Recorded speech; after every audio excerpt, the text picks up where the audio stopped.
या देवी सर्वभूतेषु माँ ब्रह्मचारिणी रूपेण संस्थिता नमस्तस्यै नमस्तस्यै नमस्तस्यै नमो नमः।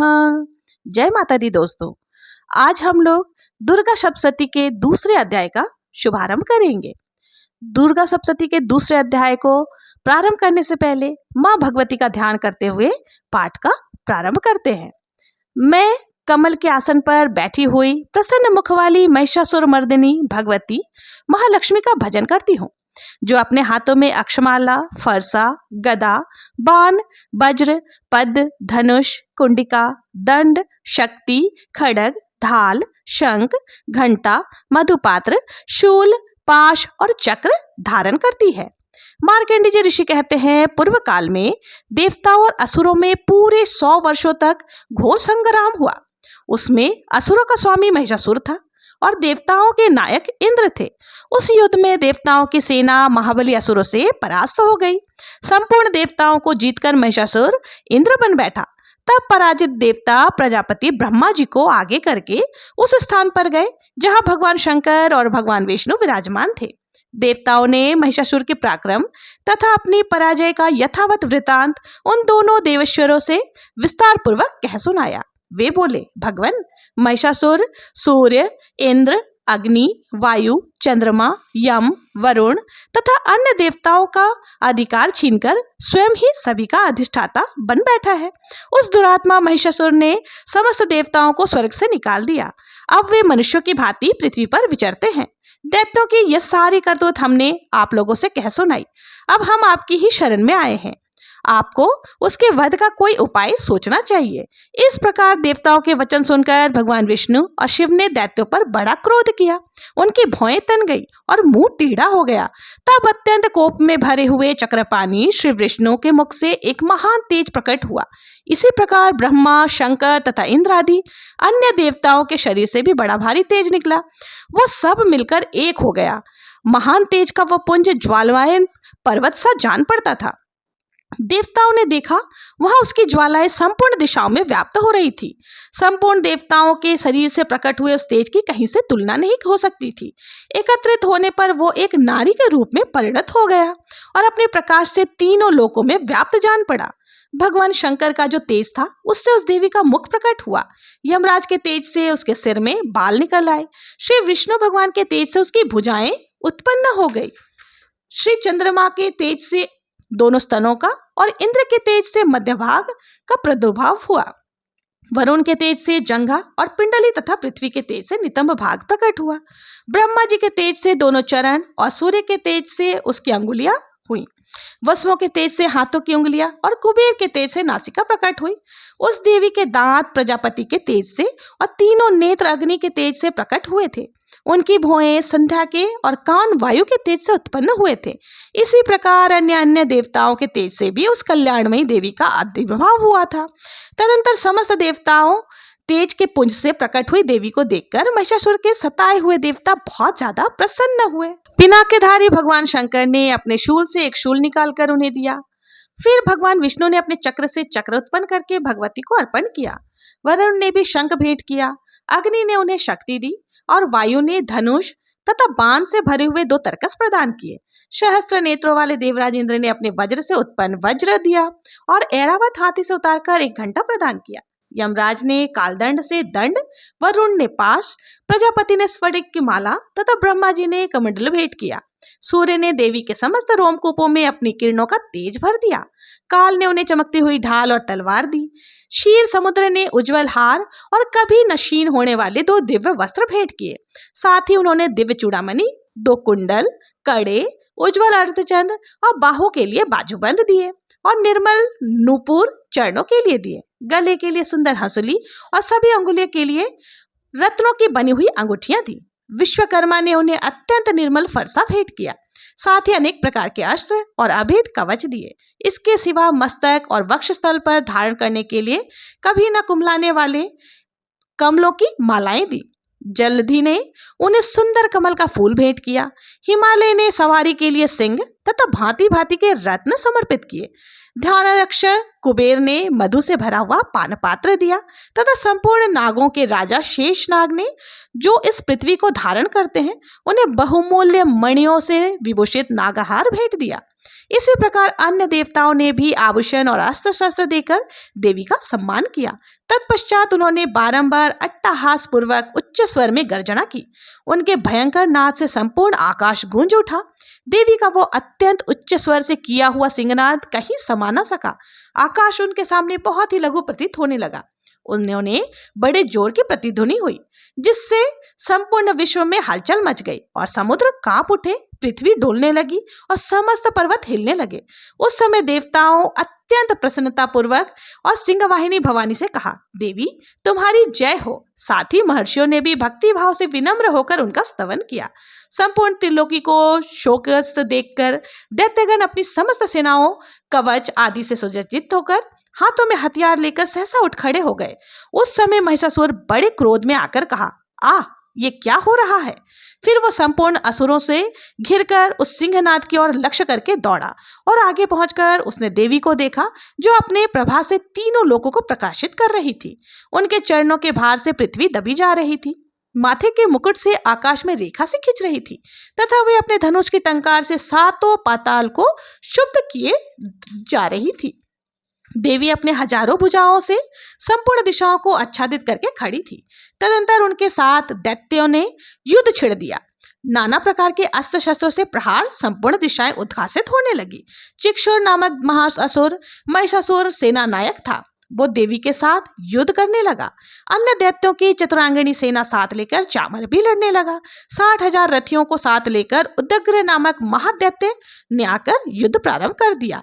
1 करोड़ रथियों को साथ लेकर महाहनु नामक दैत्य युद्ध करने लगा, जिसकी रोएं तलवार के समान तीखे थे। वो असीलोमा नामक महादैत्य 5 करोड़ रथी सैनिकों सहित युद्ध में आ डटा। 60 लाख रथियों से घिरा हुआ बाशकल नामक दैत्य भी उस युद्ध भूमि में लड़ने लगा। परिवर्तित नामक राक्षस हाथी सवार और घुड़सवारों के अनेक दलों तथा 1 करोड़ रथियों के सेना लेकर युद्ध करने लगा। विडाल नामक दैत्य 5 अरब रथियों से घिरकर लोहा लेने लगा। उनके अतिरिक्त और भी हजारों महादैत्य रथ, हाथी, घोड़ों सेना को साथ लेकर वहां देवी के साथ युद्ध में आ डटे। स्वयं महिषासुर उस रणभूमि में कोटि कोटि सहस्त्र रथ, हाथी और घोड़ों सेना से घिरा हुआ खड़ा था। वो दैत्य देवी के साथ तोमर, बिंदपाल, शक्ति, मूषल, खड्ग, पर्श, पट्टिश आदि अस्त्र शस्त्रों का प्रहार करते हुए युद्ध कर रहे थे। कुछ दैत्यों ने उन पर शक्ति का प्रहार किया, कुछ लोगों ने पाश फेंके तथा कुछ दूसरे दैत्यों ने खड्ग से प्रहार करके देवी को मार डालने का उद्योग किया। देवी ने भी क्रोध में भरकर खेल खेल में ही अपने अस्त्र शस्त्रों की वर्षा प्रारंभ कर दी। दैत्यों के वे समस्त अस्त्र शस्त्र काट डाले। उनके मुख पर परिश्रम, थकावट का रंच मात्र भी चिन्ह नहीं था। देवता और ऋषि उनकी स्तुति करने लगे और वे भगवती परमेश्वरी दैत्यों के शरीरों पर अस्त्र शस्त्रों की वर्षा करती रही। देवी का वाहन सिंह भी क्रोध में भरकर गर्दन के बालों को हिलाता हुआ असुरों सेना में इस प्रकार विचरण करने लगा, मानो वनों में दावानल फैल रहा हो। रणभूमि में दैत्यों के साथ युद्ध करती हुई अंबिका देवी ने जितने निश्वास छोड़े, वे सभी तत्काल सैकड़ों हजारों गणों के रूप में प्रकट हो गए और परशु, भिंदपाल, खड्ग तथा पट्टिश इत्यादि अस्त्रों द्वारा असुरों का सामना करने लगे। देवी की शक्ति से बड़े हुए वे गण असुरों का नाश करते हुए नगाड़ा और शंख आदि बजाने लगे। उस संग्राम महोत्सव में कितने ही गण मृदंग बजा रहे थे। तदंतर देवी ने त्रिशूल से, गदा से, शक्ति से वर्षा आरंभ कर दी। खड्ग से सैकड़ों महादैत्यों का संहार कर डाला। कितनों को तो घंटे की ध्वनि से ही मूर्छित करके मार गिराया। बहुत सारे दैत्यों को पाश में बांधकर धरती पर धर घसीटा। कितने ही दैत्यों को उनकी तीखी तलवार के मार करके 2 टुकड़े कर दिए। कितने ही गदा की चोट से घायल होकर धरती पर सो गए। कितने ही मूसल की मार से अत्यंत आहत होकर रक्त वमन की उल्टियां करने लगे। कुछ दैत्य शूल से छाती फट जाने के कारण पृथ्वी पर ढेर हो गए। उस रंगमात में बाण समूह की वृष्टि कितने ही असुरों के कमर टूट गए। बाज की तरह झपटने वाली देवी पिंडक दैत्यगण अपने प्राणों से हाथ धोने लगे। किन्हीं किन्हीं की बाहें छिन्न भिन्न हो गई, कितनों की गर्दन कट गई, कितने ही दैत्यों के मस्तक कट कट कर गिरने लगे। कुछ लोगों के शरीर मध्य भाग में ही विदीर्ण हो गए। कितने ही महादैत्य जांघें कट जाने से पृथ्वी पर गिर पड़े। कितनों ही को देवी ने एक बाह, एक पैर और एक नेत्र वाले करके 2 टुकड़ों में चीर डाला। कितने ही दैत्य मस्तक के कट जाने पर फिर भी गिरकर फिर उठ जाते और केवल धड़ के रूप में ही अच्छे अच्छे हथियार हाथ में लेकर देवी के साथ युद्ध करने लगते थे। दूसरे कबंध युद्ध के बाजों की लय पर नाचते थे। कितने ही बिना सिर धड़ हाथों में खड़ग, तलवार आदि लिए हुए, सृष्टि लिए हुए दौड़ते थे तथा दूसरे दूसरे महादैत्य ठहरो ठहरो यह कहते हुए देवी को युद्ध के लिए ललकारते थे। जहां यह घोर संग्राम हुआ था वहां की धरती देवी के गिराए हुए रथ, हाथी, घोड़े और असुरों की लाशों से ऐसे पट गई थी कि वहां चलना फिरना असंभव हो गया था। दैत्य सेना थोड़ी ही देर में वहां खून की बड़ी बड़ी नदियां बहने लगी। दैत्य सेना, हाथी, घोड़े और असुरों के शरीर से इतनी अधिक मात्रा में रक्तपात हुआ कि पूरी धरती लाल हो गई थी। जगदम्बिका असुरों की विशाल सेना को क्षण भर में नष्ट कर दिया, ठीक उसी तरह जैसे तृण और काठ के भारी ढेर को आग कुछ ही क्षणों में भस्म कर देता है। और वह सिंह भी गर्दन के बालों को हिला हिलाकर जोर जोर से गर्जना करता हुआ दैत्यों के शरीर से मानो उनके प्राणों को ढूंढ रहा था।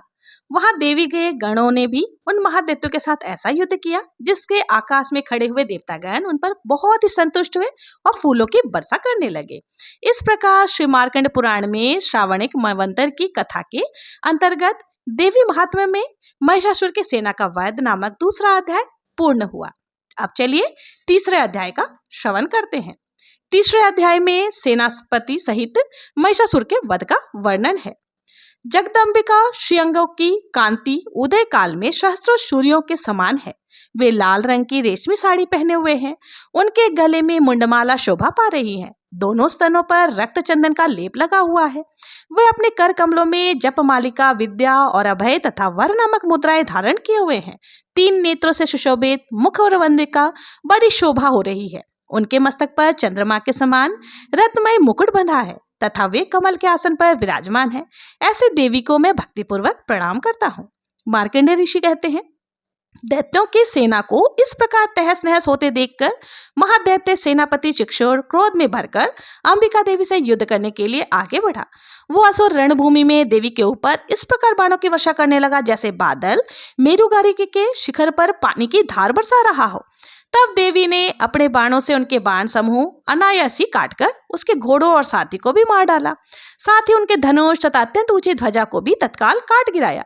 धनुष कट जाने पर उसके अंगों को अपने बाणों से बींध डाला। धनुष, रथ, घोड़े और सारथी के नष्ट हो जाने पर वो असुर ढाल और तलवार लेकर देवी की ओर लपका।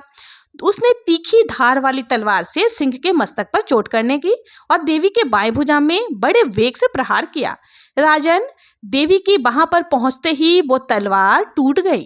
फिर तो क्रोध से लाल आंखें करके उस राक्षस ने शूल हाथ में ले लिया और उसे उस महादैत्य भगवती भद्रकाली के ऊपर चलाया। वो शूल आकाश से गिरते हुए सूर्यमंडल की भांति अपने तेज से प्रज्वलित हो उठा। उस शूल को अपनी ओर आते देखकर देवी ने भी शूल से प्रहार किया। उसने राक्षस के शूल के 100 टुकड़े टुकड़े कर दिए। साथ ही महादैत्य चिक्षुर की भी धज्जियां उड़ गई। वो प्राणों से हाथ धो बैठा। महिषासुर के सेनापति उस महाप्रक्रमी चिक्षुर के मारे जाने पर देवताओं को पीड़ा देने वाले चामर हाथी पर चढ़कर आया। उसने भी देवी के ऊपर शक्ति से प्रहार किया, किंतु जगदम्बिका ने उसे अपने हुंकार से ही भस्म कर डाला और धरती पर गिरा दिया। शक्ति टूटकर गिरी हुई देखकर चामर को बड़ा क्रोध हुआ। अब उसने शूल चलाया, किंतु देवी ने उसे भी अपने बाणों द्वारा काट डाला। इतने में ही देवी का सिंह उछलकर हाथों के मस्तक पर चढ़ गया और उस दैत्य साथ ही खूब जोर लगाकर बहुयुद्ध करने लगा। वे दोनों लड़ते लड़ते हाथी से पृथ्वी पर आ गिरे और अत्यंत क्रोध में भरकर एक दूसरे पर बड़े वेग से भयंकर प्रहार करते हुए लड़ने लगे। तदंतर सिंह बड़े वेग से आकाश की ओर उछला और उधर से गिरते समय उसके पंजों के मार से चामर का सिर धड़ से अलग हो गया। इसी प्रकार उदग्र भी शिला और वृक्ष आदि की मार खाकर रणभूमि में देवी के हाथ से मारा गया तथा कराल भी दांतों, मुक्कों और थप्पड़ों की चोट से धराशायी हो गया। क्रोध में भरी हुई देवी ने गदा की चोट से आदित्य का कचूमर निकाल दिया, बिंदीपाल से वाशकल का तथा बाणों से ताम्र और अंधक को मौत के घाट उतार दिया। 3 नेत्रों वाली परमेश्वरी ने त्रिशूल से उग्राश्रय, उग्रवीर्य और महाहनु नामक दैत्यों को मार डाला। तलवार की चोट से विडाल के मस्तक को धड़ से अलग कर दिया। दुर्धर और दुर्मुख इन दोनों को अपनी बाणों से यमलोक में भेज दिया। इस प्रकार अपनी सेना संहार होता देख करके महिषासुर भैंसे का रूप धारण करके देवी के गण को त्रास देना आरंभ कर दिया। किन्हीं को थुथन के मार से, किन्हीं को ऊपर खुरों से प्रहार करके, किन्हीं को पूंछ से चोट पहुंचाकर और कुछ को सींगों के विदृन करके, कुछ गणों को वेग से, किन्हीं को सिंहनाद से, कुछ को चक्कर देकर और कितनों को निश्वास वायु करके झोंके से धराशायी कर दिया। इस प्रकार गणों की सेना गिराकर वह असुर महादेवी की सिंह को मारने के लिए झपटा। इससे जगदम्बिका को बड़ा क्रोध हुआ। उधर महापराक्रमी महिषासुर भी क्रोध में भरकर धरती को खुरों से खोदने लगा तथा अपने सींगों से ऊंचे ऊंचे पर्वतों को उठाकर फेंकने लगा और गर्जना करने लगा। उसके वेग से चक्कर देने के कारण पृथ्वी शुद्ध होकर फटने लगी। उसकी पूंछ के टकराकर समुद्र सब दूसरी दिशा में धरती को डुबोने लगा। हिलते हुए सिंगों के आघात से विदीर्ण होकर बादलों के टुकड़े टुकड़े हो गए। उसके श्वास प्रचंड वायु के वेग से उड़े हुए सैकड़ों पर्वत आकाश गिरने लगे। इस प्रकार क्रोध में भरे हुए उस महादैत्य अपने ओर आता देखकर चंडिका ने उसका वध करने के लिए महा क्रोध किया और उन्होंने पाश फेंककर उस महान असुर को बांध दिया। उस महासंग्राम में बंध जाने पर उसने भैंसे का रूप त्याग दिया और तत्काल सिंह के रूप में प्रकट हो गया। उस अवस्था में जगदम्बा ज्यों ही उसका मस्तक काटने के लिए उद्यत हुई, त्यों ही वो खड्गधारी पुरुष के रूप में दिखाई देने लगा। तब देवी ने तुरंत ही बाणों की वर्षा करके ढाल और तलवार के साथ उस पुरुष को भी बीन डाला। इतने में ही वो महान गजराज के रूप में परिणत हो गया तथा अपने सूंड से देवी के विशाल सिंह को खींचने लगा और गर्जना करने लगा। खींचते समय देवी ने तलवार से उसकी सूंड काट डाली। तब उस महादैत्य पुनः भैंसे का शरीर धारण कर लिया और पहले की भांति चराचर प्राणियों सहित तीनों लोकों को व्याकुल करने लगा। तब क्रोध में भरी हुई जगन्माता चंडिका बारंबार उत्तम मधु का पान करने लगी और आंखें लाल करके हंसने लगी। उधर वो बल और पराक्रम के मद से उत्मत्त होता हुआ राक्षस गर्जना करने लगा और अपने सिंह से चंडिका के ऊपर पर्वतों को फेंकने लगा। उस समय देवी अपने बाणों को समूहों से उसके फेंके हुए पर्वतों को चूर्ण करती हुई बोली। बोलते समय उनका मुख मधु के समान लाल हो रहा था और वाणी लड़खड़ा रही थी। देवी ने कहा, ओ मूढ़, जब तक मैं मधु पीती हूँ तब तक तू क्षण भर के लिए खूब गर्जना कर ले। मेरे हाथ से यहीं तेरी मृत्यु हो जाने पर अब शीघ्र ही देवता भी गर्जना करेंगे। महर्षि मार्कंडेय जी कहते हैं, यो कहकर देवी बहुत ही तेज उछली और महादैत्य के ऊपर चढ़ गई। फिर अपने पैरों से उसे दबाकर उन्होंने शूल से उनके कंठ में आघात किया। उनके पैर से दबा होने पर भी महिषासुर अपने मुख से यानी दूसरे रूप में बाहर होने लगा। अभी आधे शरीर ही उसकी बाहर निकली थी कि देवी ने अपने प्रभाव से उसे रोक दिया। आधा निकला होने पर भी वो महादैत्य देवी से युद्ध करने लगा। तब देवी ने बहुत बड़ी तलवार से उसका मस्तक काट डाला। फिर तो हाहाकार करते हुए दैत्य की सारी सेना भाग गई तथा संपूर्ण देवता अत्यंत प्रसन्न हो गए। देवताओं ने दिव्य महर्षियों के साथ दुर्गा देवी का स्तवन किया और गंधर्वराज गान गाने लगे और अप्सराएं नृत्य करने लगी। इस प्रकार श्री मार्कंडेय पुराण में सार्वणिक मवंतर की कथा के अंतर्गत देवी महात्म्य महिषासुर वध नामक तीसरा अध्याय भी पूर्ण हुआ। इसके आगे का अध्याय कल के वीडियो में जरूर से सुनिएगा। एक बार सब कोई फिर से बोल दीजिए, जय माता दी। अब आइए कर लेते हैं क्षमा याचना। क्षमा याचना इस प्रकार से करेंगे, हे परमेश्वरी, मेरे द्वारा रात दिन सहस्त्रों अपराध होते रहते हैं, अतः आप मुझे अपना सेवक समझकर कृपा पूर्वक मेरे उन अपराधों को क्षमा करें। ना तो मैं आह्वान करना जानता हूँ, ना ही विसर्जन करना जानती हूँ और ना ही पूजा करना जानती हूँ। हे परमेश्वरी, मुझे क्षमा करें। हे सुरेश्वरी, मैंने जो मंत्रहीन, क्रियाहीन और भक्तिहीन पूजन किया वो सब आपकी दया से पूर्ण हो। सैकड़ों अपराध करके भी भक्त आपकी शरण में आकर केवल जगदम्ब कहकर ही मोक्ष को प्राप्त करते हैं, जिसे ब्रह्मादि देवगण भी पाने में असमर्थ होते हैं। हे जगदम्बिके, मैं अपराधी हूँ किंतु आपके शरण में आई हूँ, अतः इस समय मैं दया के पात्र हूँ। आप जैसा चाहो वैसा करो। अज्ञानवश या बुद्धि भ्रम होने के कारण भूल से जो कुछ भी मैंने काम या अधिक कर दिया हो, हे देवी, हे परमेश्वरी, सब अपराध क्षमा करो और प्रसन्न हो। हे जगन माता, हे कामेश्वरी, सच्चिदानंद स्वरूपिणी परमेश्वरी, आप प्रेम पूर्वक मेरी यह पूजा स्वीकार करो। इस प्रकार से क्षमा याचना कर लेनी है। अब मिलते हैं नेक्स्ट वीडियो में दूसरे अध्याय के साथ। तब तक के लिए जय माता दी।